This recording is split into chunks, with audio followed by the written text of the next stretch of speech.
我们椰子水打好不沉默。椰子水。他现在边爱人我边艺人了。我说他挺身太接了，容易在公共场合说错话，他现在不敢说。哎，海海，你们今天滑怎么样啊？他太厉害了，我追不上他。你追不上他，因为我刹不住车。他们几个叫什么？当时我们一轮就是介绍下来，你有记住吗？说实话。我记住一点点。名字主要是名字。为什么他们那么有活力啊？我们为什么都已经沉默了？可能他们那桌都是新人吧，咱们已经是旧人了。我们就是我们是老人。新人不知我过往，旧人不知我近况。我们可以玩我有你没有，可以啊，输了把这个饼吃了。是吃自己的吗？不然你想吃谁的？小馋猫，小馋猫，啊，好搞笑啊！可能别人的饼更有韵味。这么贪吃啊！来吧，先五只来好吗？OK，来吧。那位已经比他翻白眼了。谁先？那我先吧。我现在没戴头盔。哦吼吼，我吃披萨不吃边儿。哦，来吧。我今天戴了墨镜。哦。今天滑了中级道2公里。哎，我们下面也是初级道。我们没法初级道。你这个人我真的服了，你不说谁知道啊？做人要诚恳。我记我理工，我记得。你是3。你们俩玩什么？来，小海。我今天去了。你旁边那位。好可怕！他是睡着，他是没睡着啊，好吓人！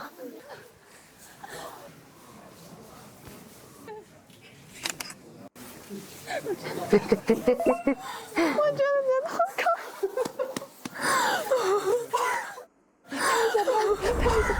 哎我去！哎我去！哎我去！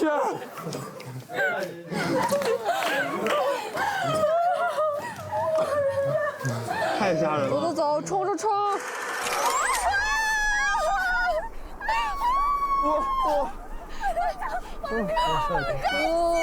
哇！天哪！我们登顶了！哎呦！哇，太酷了！哇1800。那儿都是我为你打下的江山。我的天哪！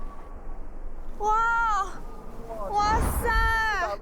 哇，好美啊！哇！白药，下山路上我俩聊聊呗。今天啥情况？看你不太开心。上午的时候有点不开心，其实可能跟昨天留言也有一点点关系吧。他说他的好感度是加分项的，然后就想问有什么举动呢是能给我加分的。然后他说有些人做就会加分，有些人做就不会加分，但是别人做就不太会加分。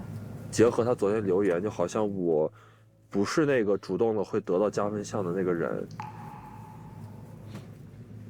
我知道他希望我能更主动一点，然后我也有在尝试着能更多的在大家面前主动，但有的时候他如果不愿意，我又会去想，怕被拒绝，或者是让他给他压力，是吗？对。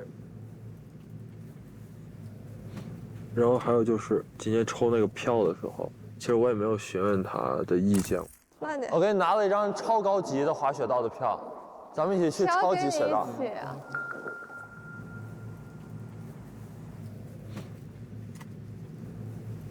首先，他是对你肯定是有好感的。其实，对于有好感的人来说，他更希望的是你直接做，而不是问。明白。对。确实是因为你和他之间互相彼此都越来越在乎了，所以才会越来越对这份感情小心翼翼。然后有时候反而你越小心，越不知道该做什么。但是你记没记得昨天孤独小屋的时候，我去问他，你希望你心动的人现在还能为你再做些什么？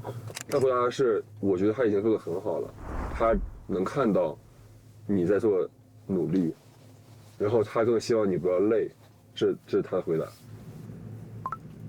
之前练舞的时候跟他聊过，他说更希望被偏爱的那种感觉，所以那你想想怎么让他做到被偏爱？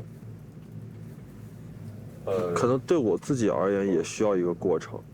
大家一块相处的时候，我就很难就做到他想要的那种偏爱。为什么？就我也不知道。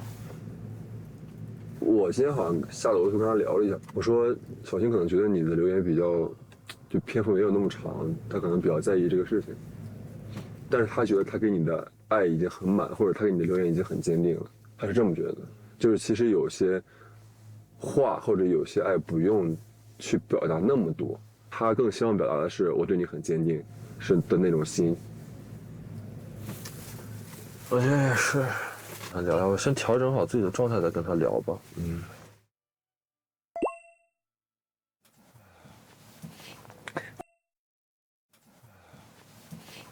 感觉如何，甜甜？今天很开心啊。对啊，你呢？还好，还好。也很开心，也很开心。哎呀，主要就是我觉得我想要就是跟你讲一下我这几天的心情和想法。因为我前2天都是留言给的你嘛，然后呢，我说实话，我也不知道就是你和妍妍的相处模式和进度是怎么样子的。在我的视角上面来说，大家都是比较平等的在接触的过程。就是其实我来之前我就已经下定决心了，我说我既然来都来了，咱们就是我一定要，跟我有好感的男生就是主动一下。在我之前的生活当中，我平时其实很少是这样一个会主动迈出第一步的人。所以我觉得其实就是这2天我主动给你留言，已经是我对自己觉得自己很棒的一件事情了。但是其实2天的留言我就是都没有得到你的回应嘛。你就是没有那种非常积极正面的回应。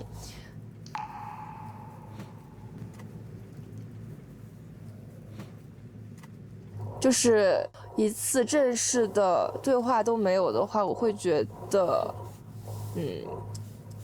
有一点，不能说可惜吧，就是我觉得姐妹也太怂了吧，怎么就说，是不是有点？那没有。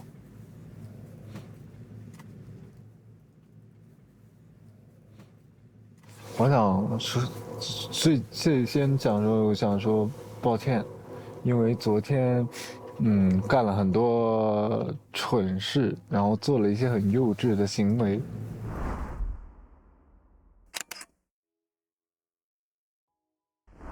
导致会发生昨天晚上那样的事情，然后，那我觉得，你说。是我没有把握好这个边界感，然后没有去管理好自己的情绪和想法。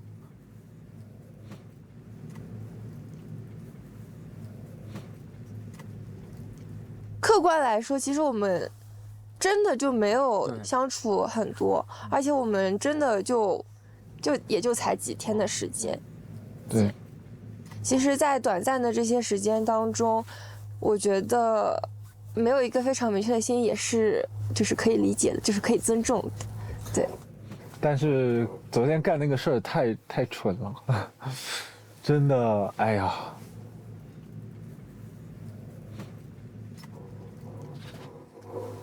所以就还是道歉，昨天对你可能造成了一些影响，对。没事，我已经翻篇了。谢谢。就是我觉得你既然已经做出了你现在的选择，那你就好好尊重你自己的内心，我也尊重你的决定。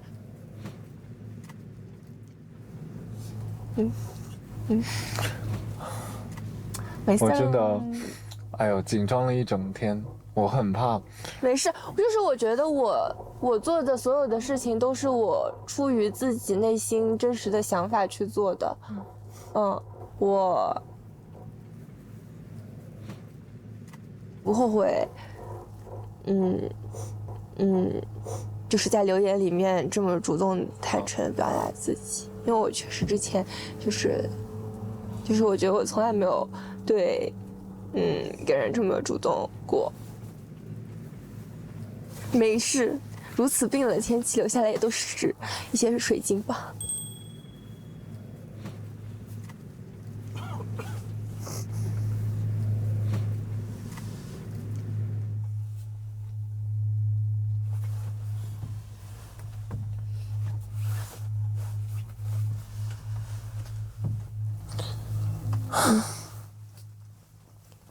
你也是一种成长啊，难道不是吗？哎，希望吃一堑，吃一堑嘛。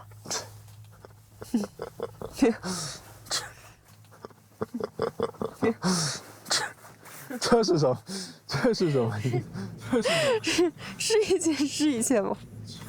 长不长，反正不知道是有没有痣在上面。好歹吃了是吗？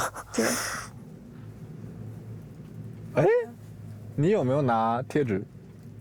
没有。没有啊，有些人根本不记得要给我。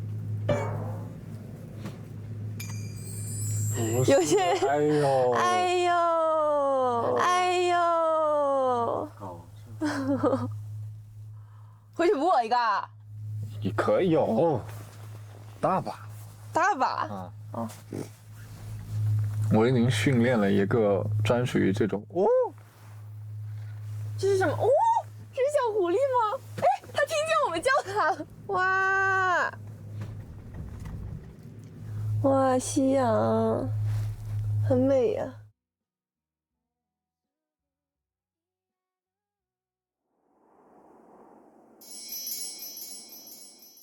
天哪！哇，什么东西？好漂亮！火锅，哎，还有纸条啊！我想，哎呀，我许愿了！我想邀请大家一起吃一顿冬日火锅，这才真好。哇！我最喜欢的辣锅。我坐这儿好了。我坐这儿好了。他更希望的是你直接做。我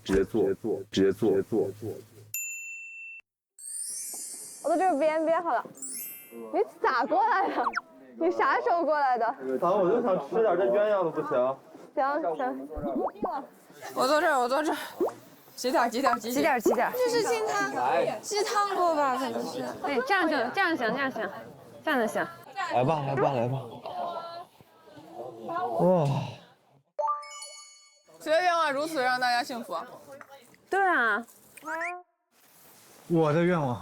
真的吗？真的假的？我的愿望。哦，谢谢。昨天不好意思，就是做了一些傻事，让大家 stop， 吃饭。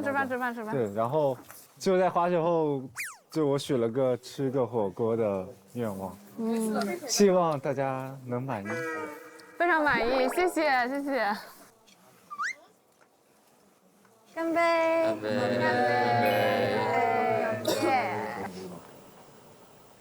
是吧？这肉丸应该熟了已经。下这边。都可以，一半吧。好吧，我这下一桌，这下。行。是辣的。还有啥给我夹点，孩子们？你想吃什么吗？有啥呀？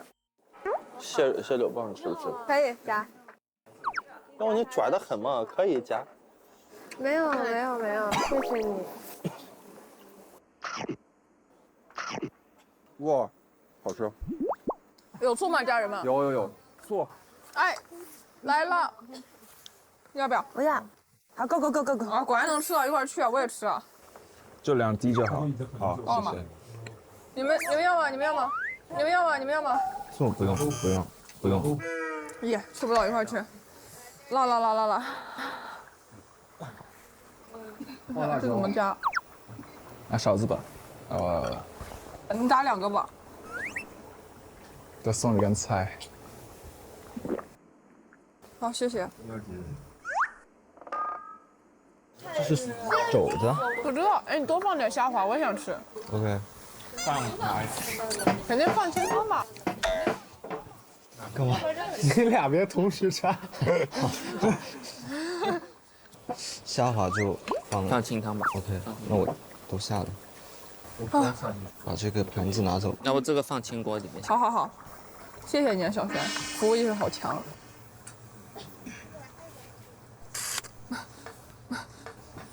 给哥几个吃老实了。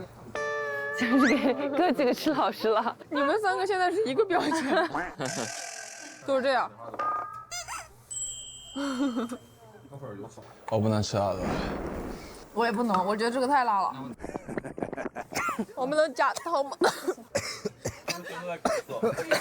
加个汤吗？好搞笑！不是，本来是不想咳的，你们为什么一咳我就想咳啊？不好意思，家凯让坐边上。 谢谢凯哥，没事。啊，好饱啊！请打开搜 APP， 进入20岁不能说的秘密，使用匿名账号写下一个藏在自己灵魂深处的秘密，发送至瞬间广场。在这里，你可以随时随地展现真实自我。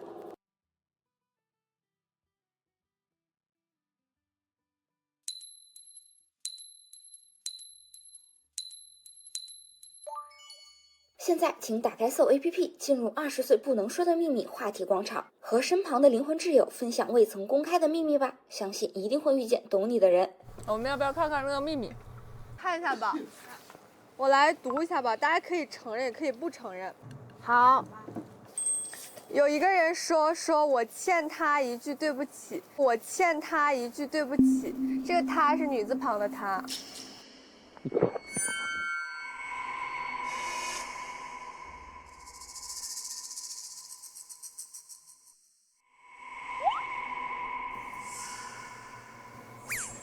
看我干什么？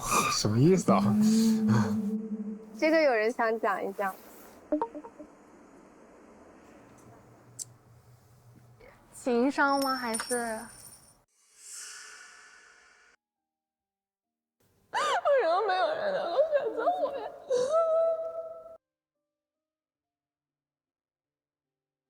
我欠他一句对不起。是不是想写给妈妈呀？ 也有可能，我刚刚想说亲情有可能，或者是过世的亲人。那我们下一条，在这趟旅程中有过喜欢的人，但是没有主动表达过好感。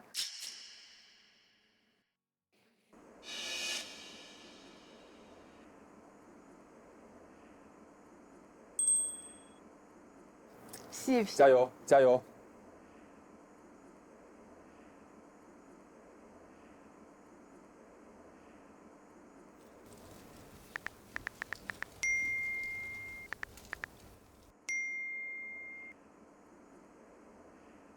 加油！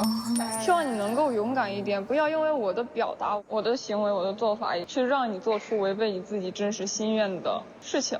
加油！加油！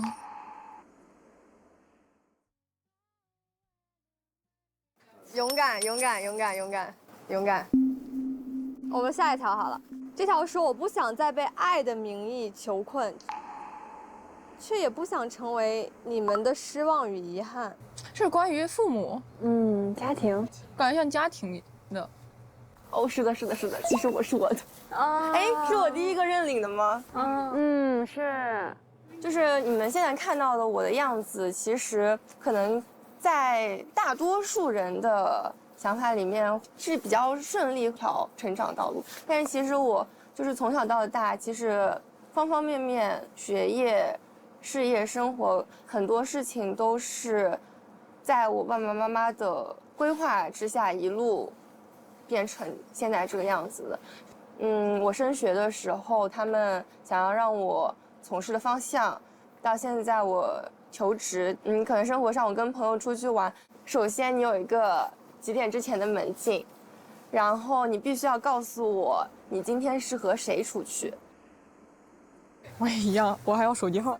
就是这些方方面面的小事，有时候会让我有一些压力，所以我其实一直在一个非常矛盾的成长的环境当中，就是我一方面在享受他们规划好的这些非常顺利的道路，但是其实我一直就是很想要，追求那种能够有自己主见，去做一些自己喜欢的事情的这样的感觉，就可能再长大一些就好了吧。就我觉得你可以说出来，因为我也差不多。就怎么说，我是一边听话，一边又小小的叛逆，大方向不会变。对。不过这也很感谢我妈妈，只要有困难，我就会直接给她打电话，我们俩基本上每次打电话都会进行2个小时以上的深度聊天，就基本上所有东西她都给我盘明白，给我理清楚，然后这样就会更加肯定自己。就我觉得还是可以去说一说的，因为毕竟你爸妈那么爱你。我会学着去多做沟通，然后我觉得可能他们就是双方都在共同的成长和进步。来之前我还翻到了我妈在我高3成人礼的时候给我写了一封信，其实她那一句话挺戳我，就是说，她说其实我知道我有做了很多不好的地方，但是你要相信我真的是第一次当你的妈妈，所以我不知道该怎么做。所以我觉得关于跟父母这个话题，其实一定是会随着我们的年纪和经验去慢慢理解他们，然后这种东西我觉得就会慢慢变淡，真的，我是这么觉得的。OK， 我们下一条。我今天分享的秘密是被不认识的陌生人恶意攻击了2年。那个陌生人专门建立频道对我肆意谩骂，比如乡巴佬、混混等，甚至让我去死。那个巨大的阴影一直笼罩着我，直到现在都未曾消散。25年的年末，我终于才鼓起勇气选择报警。报警，用法律武器保护自己，是我今年年初做过的最成功的事。先鼓掌，好厉害！我认领一下吧，这就是我最近遇到的事情。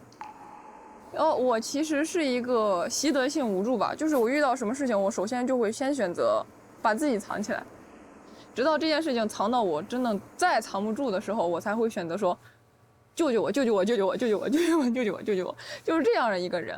所以说，在我一开始的时候，我收到一个陌生人，完全不认识，就开始对我进行攻击诽谤，说我去他所在的居住地楼下恐吓他，完全子虚乌有的事情全部盖到我身上。我第一时间，我刚开始的时候知道的时候，确实就是大脑一片空白，浑身全部发抖。曾经我把这件事情告诉给我曾经最亲密的人。他指责我说：“这件事情真的是你做的吗？”当时就确实也是给我不小的打击。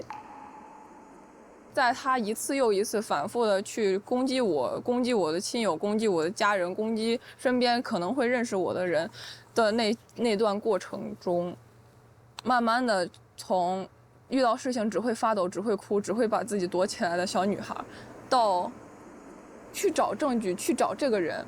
我觉得我很自豪。我没有想到我们学校的警察局那么给力，他们听完以后就觉得你是怎么挺过的这1年多，将近2年的时间。然后后面的时候，真的就通过警察的力量，联系到了那个人，通过一些法律手段来保护了自己。我觉得这也是我有成就感的一件事情之一。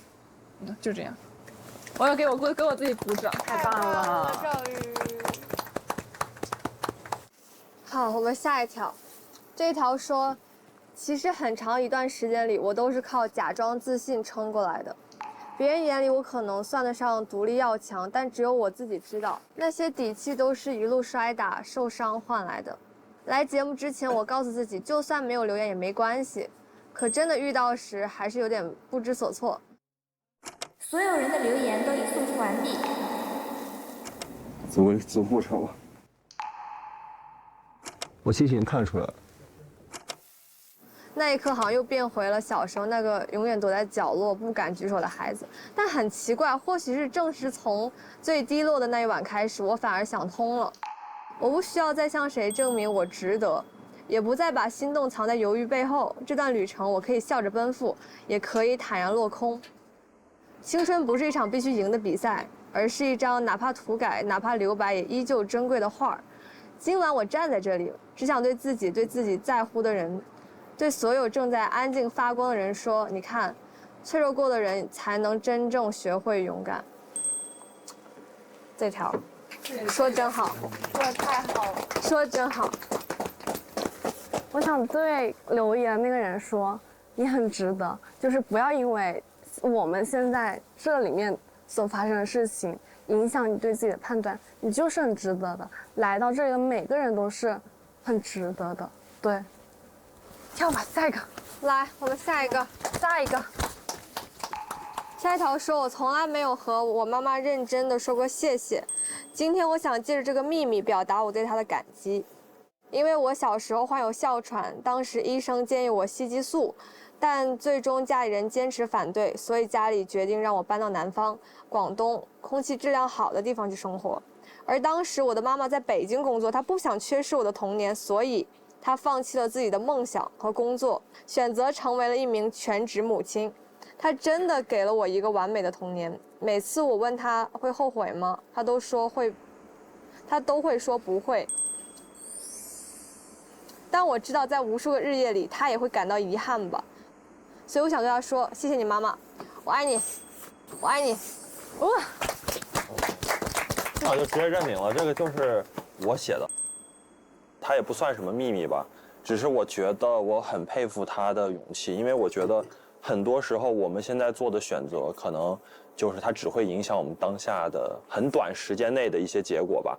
但是像这种放弃自己的梦想，选择去抚养我，然后让我的童年感受到母爱，然后以及来支撑我完成我自己的梦想，这是一个非常长的时间段，这是可能10年、20年的一个选择。所以我觉得他在那个年龄段，能做出这样的选择，就这样。明白。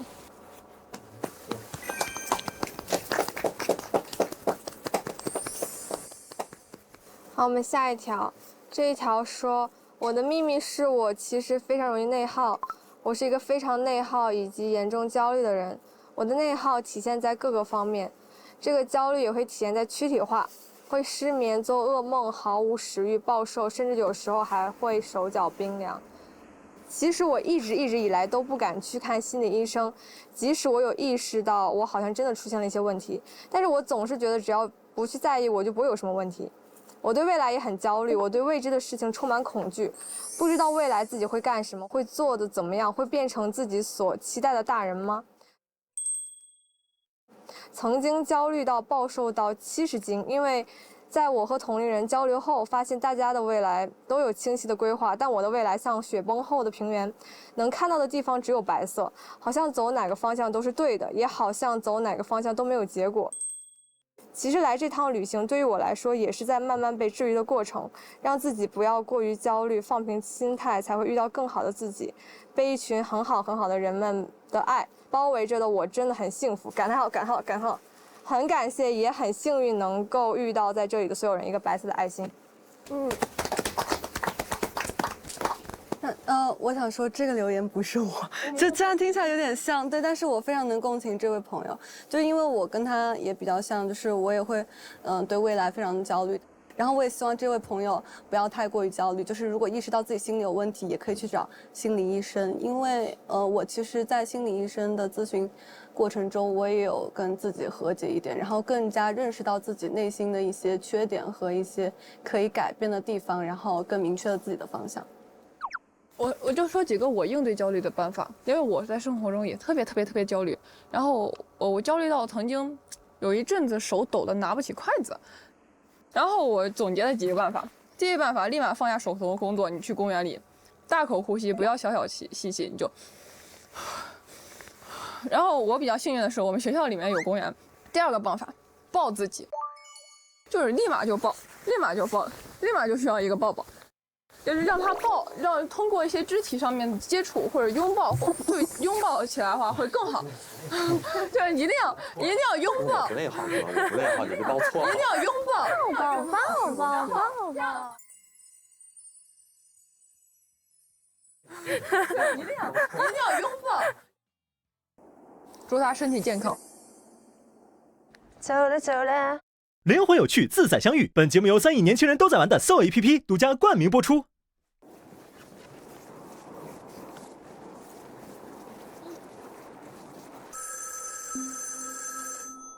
对啊，哦，对是要我们进去吗？响哎，响了响了响了！